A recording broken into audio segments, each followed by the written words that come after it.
नमस्कार साथियों, आज से दूसरे दिन यानी 3 जून को कबीर जयंती है और हमारे बनारसी जुलाहे साथी 4 जून से लेकर 11 जून तक कबीर और बुनकर पर भव्य आयोजन कर रहे हैं। साथियों, कार्यक्रम का रूपरेखा बताने से पहले मैं अपने बारे में आप सभी को बता देना चाहता हूं कि मेरा नाम गुलेंद्र पटेल है। मैं काशी हिंदू विश्वविद्यालय के हिंदी विभाग का शिक्षार्थी हूँ।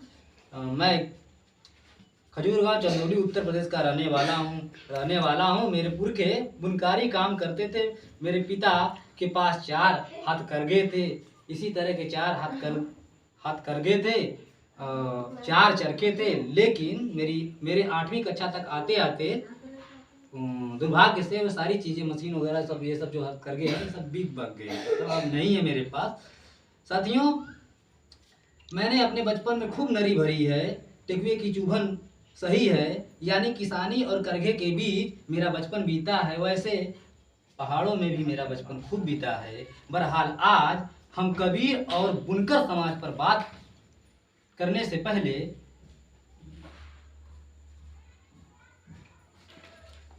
आप लोगों को कुछ दिखाना चाहता हूं कि जैसे ये तानी इसको कहते हैं, जिनको दिखा रहे हैं हमारे रोशन पटेल जी। और उधर वो चरखा है, वहाँ पर अंटी लगा हुआ है, जिसमें अंटी जिसमें लगी हुई है वो उसको टिकुआ बोलते हैं। बाकी उधर अपना वो दिखा रहे हैं, हम अपना इधर। साथियों, 4 जून से 11 जून के बीच जो कार्यक्रम है किस संदर्भ में है, इसकी एक रूपरेखा हम आपको बताना चाहते हैं कि कबीर की वाणी तेरा मेरा मनवा कैसे एक होई रे, इस दिशा में समानता, सद्भावना और समृद्धि का समाज बनाने के लिए सांस्कृतिक पहल की तरह एक आयोजन किया जा रहा है। साथियों, कबीर की वाणी हम सबके जीवन को छूती है। गागर में सागर भरते उनके दोहे हर घूंट के साथ ज्ञान की तरफ को और बढ़ा देते हैं। ये उनकी दी गई सीख की गहराई ही तो है जो आज भी हमारे जीवन में उनके वचन का महत्व बनाए हुए हैं। समाज में उपस्थित धार्मिक पाखंड, जातिगत भेदभाव, ऊंच नीच जैसी तमाम कुप्रथाओं के खिलाफ विद्रोह करते हुए कबीर ने लोगों को प्रेम से रहना सिखाया। सत्संग के माध्यम से धर्म का सही अर्थ समझाया। ज्ञान आंदोलन के तहत उन्होंने विचार की ऐसी परंपरा विकसित की जिसने मानव सोच और संवेदना को नई गहराइयों तक पहुंचाया। कबीर जी का यह उन्नत दर्शन किसी किताब से नहीं, इस दुनिया में जिंदा रहने की जद्दोजहद से निकला है। वो जद्दोजहद जो आज भी बनारस के बुनकर, चंदौली के बुनकर समाज के जीवन के दैनिक संघर्ष का हिस्सा है और उनके जैसे मेहनत करके खाने वाले हर व्यक्ति के जीवन का भी समाज का मूल आधार बनाने वाले तबके के अनुभवों की गांठ खोलते हुए कबीर ने धर्म और समाज की कितनी गांठें खोल दी। वह उस वक्त की सत्ता को ललकारा। कबीर कहते हैं, तू कहता कागज की लेखी, मैं कहता आखिन की देखी, मैं कहता सुझावन हारी, तू राख्यो उर्झाई रे। कबीर भारत की गंगा जमुनी संस्कृति के प्रमुख सूत्रधार बने। उन्होंने लोगों को किताबी ज्ञान में उलझने की जगह अपने अनुभव से निकलने वाले ज्ञान पर भरोसा करने की सीख दी। सत्य की सही पहचान से सही व्यवहार तक पहुंचने का रास्ता दिखाया। वे मानते थे कि ईश्वर इंसान के अंदर मौजूद हैं, इसलिए उसे कहीं बाहर खोजने की जरूरत नहीं है।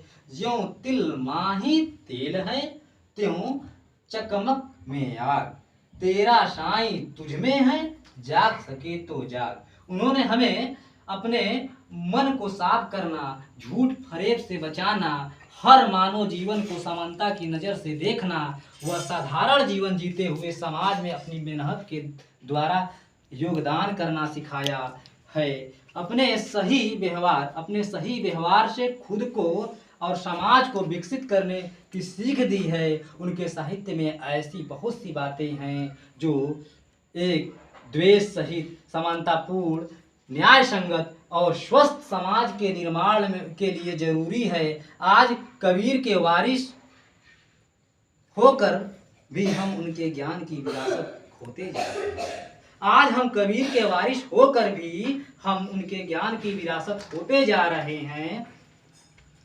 साथियों, बुनकारी के ताने बाने में गूंथे ज्ञान के मोती, बुनकारी के ताने बाने में गूंथे ज्ञान के मोती।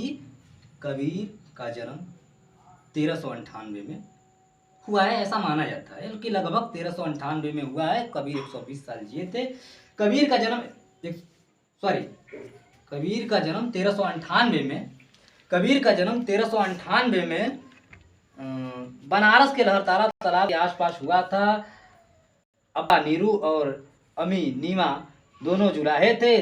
थोड़े बड़े हुए तो कबीर भी कपड़ा बुनकर गली गली में बेचने लगे। नीरू नीमा इनके माता पिता यानी कि पालन करता थे, और कमल और कमाली जो थे इनके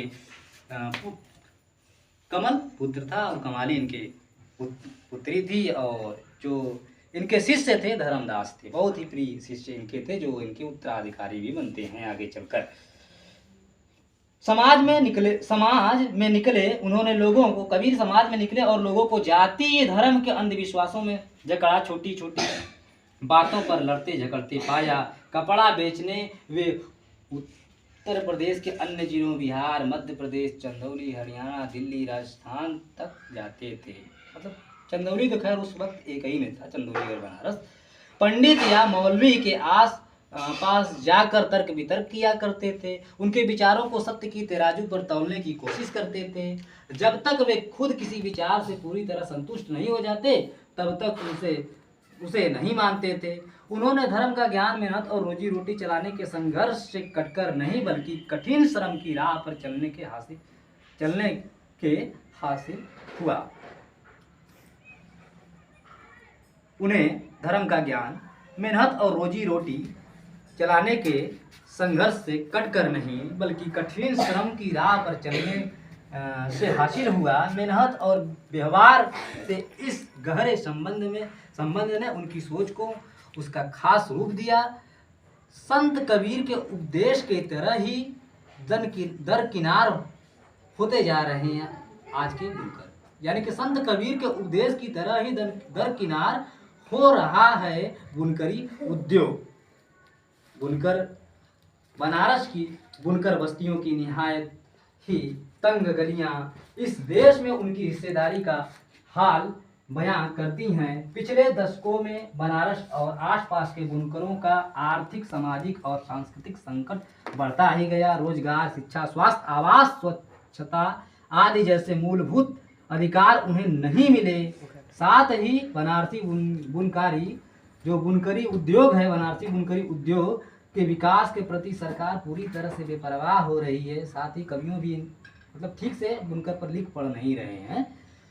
सदियों से बनारस सिर्फ एक धार्मिक केंद्र ही नहीं बल्कि शिक्षा और संस्कृति का केंद्र भी रहा है। बनारसी बुनकरी सिर्फ अर्थव्यवस्था का नहीं बल्कि हमारी सांस्कृतिक विरासत का भी हिस्सा है। यहाँ का स्वतंत्र उद्योग कबीरदास के समय से ही देश विदेश में विख्यात रहा है। इसके बावजूद सरकार ने इसे पर्याप्त नीति संरक्षण नहीं दिया बल्कि इसके खिलाफ नीतियां बनाई। बनारस की बुनकर बस्तियों में किए गए एक सर्वे में पाया गया कि पिछले कुछ सालों में उन योजनाओं को भी समाप्त कर दिया गया जो बुनकरी को कुछ हद तक सराहा देती थी। सत्ता पर बैठे शासकों ने रेशम के चमकीले कपड़े तो पहने पर रेशम की बुनाई करने वालों से उन्होंने जानबूझकर मुंह फेर रखा है।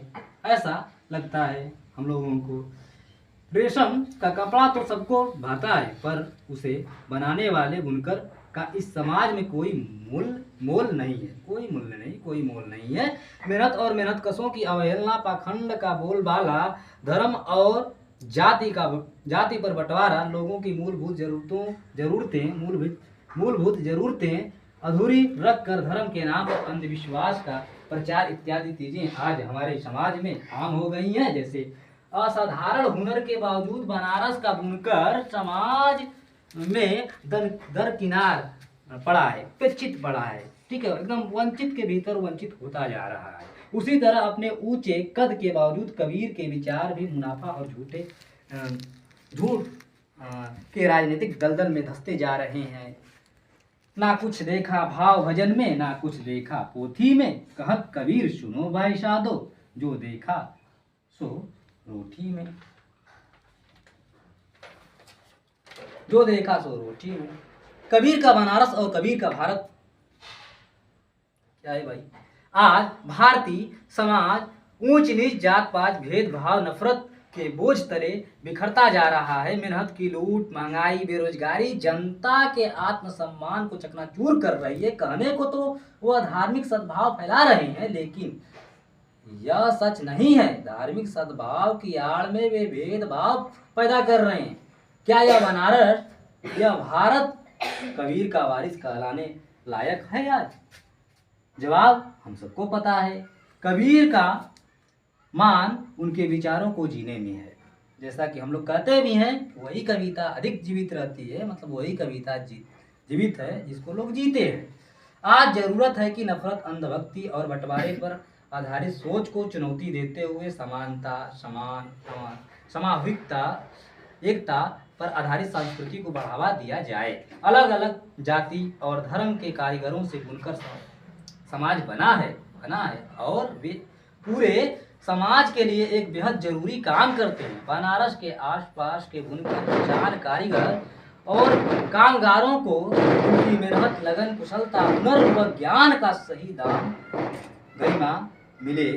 प्रकृति और अर्थव्यवस्था के साथ तालमेल में कपड़ा और वस्त्र उद्योग के विकास के लिए बनारस और चंदौली और उसके आसपास के इलाके में एक जनमत खड़ा किया जाए। अगर हम चाहते हैं कि दुनिया पर मुट्ठी भर लोगों की दमनकारी सांस्कृतिक परंपराओं का कब्जा न रहे, तो हमें आम मेहनतकश जनता की सांस्कृतिक धरोहरों की हिफाजत करनी होगी और उनके पनपने के लिए जगह बनानी होगी। कबीर के विचार हमारे शहर, हमारे गांव, हमारे देश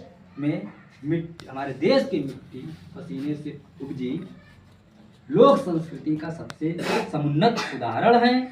उनकी सोच को जीवित रखना, बढ़ाना और वास्तविकता में खड़ा करना हमारे पूरे समाज को जीवंत रखने के लिए बेहद महत्वपूर्ण है। यह काम बड़े नेताओं और धनी सेठों से नहीं हो सकता है। कबीर की विरासत का संरक्षण वही बुनकर, वही हथकरघे मजदूर, वही मेहनत कर जनता कर सकती हैं, जिन्होंने उनकी सोच को जमीन दी। साथियों, यही तो था वो हथकरघा, यही तो था वो हथकरघा। हुनरमंद हाथों से कपड़ा बुनते कबीर ने इंसान की परिभाषा बनाई। हर रंग के रेशम का धागा चढ़ाया, पूरी दुनिया का ताना बाना सजाया, प्रेम और समानता की गांठें लगाई। ऊंच नीच, घृणा, भेदभाव की उलझन को पत्थर बनते जड़ होते चिंतन को सुलझाकर रेशम की चादर बनाई। साथियों, इस जो बातचीत है, जो हमने अभी आपको सुनाया, उससे आप समझ गए होंगे कि हम लोग किस तरह के आयोजन करने जा रहे हैं। आप इसमें जुड़िए, अधिक से अधिक लोगों को जोड़िए और कबीर को अपने भीतर जीने का प्रयास कीजिए।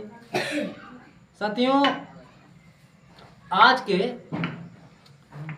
जो कवि हैं, जो असल में एसी में बैठ के लिखते हैं, जो कभी तानी बीने नहीं हैं, कभी हथकरघा चलाए नहीं हैं, कभी इस मशीन को ठीक से देखे नहीं हैं, इसकी अंतर्दृष्टि तक पहुँचे नहीं हैं, इसकी चेतना को ठीक से समझे नहीं हैं, वे भी आज कबीर के करगे पर लंबी चौड़ी बातें कर रहे हैं कि कबीर कौन है। तो उन्हीं पर एक मैंने छोटी सी कविता लिखी है, सुनिएगा। कविता सुनिए, ठीक है? कविता सुनिएगा, मैं सुना रहा हूँ। कविता का शीर्षक है आज के क्रांति चेता कवि करघे पर। आज के क्रांति चेता कवि करघे पर। बहुत समय पहले ही कबीर का करघा कोई चुरा लिया है धर्म। बहुत समय पहले ही कबीर का करघा कोई चुरा लिया है धर्म, चरखा तो गांधी तक चला भी, वे बुनकरों पर कविता लिखते हैं। वे बुनकरों पर कविता लिखते हैं ताकि वे कबीर कहला सके, कबीर नहीं तो कबीर के वंशज कहला सकें। वे बुनकरों पर कविता लिखते हैं ताकि वे कबीर कहला सके, कबीर नहीं तो कबीर के वंशज कहला सके। कबीर होना इतना आसान नहीं है, कबीर होना इतना आसान नहीं है, कबीर इतना आसान होना भी आसान नहीं है। कबीर होना इतना आसान नहीं है, कबीर इतना आसान होना भी इतना आसान नहीं है। कबीर हिंदी के पहले क्रांति चेता कवि है ना, कबीर हिंदी के पहले क्रांति चेता कवि है ना। वे कबीर पर लिखी कविता किसी ऐसी कमरे में पढ़ते हैं, वे कबीर पर लिखी कविता किसी ऐसी कमरे में पढ़ते हैं। वे करघे के खाटी राग क्या जाने, वे करघे के खाटी राग क्या जाने, वे टेकुए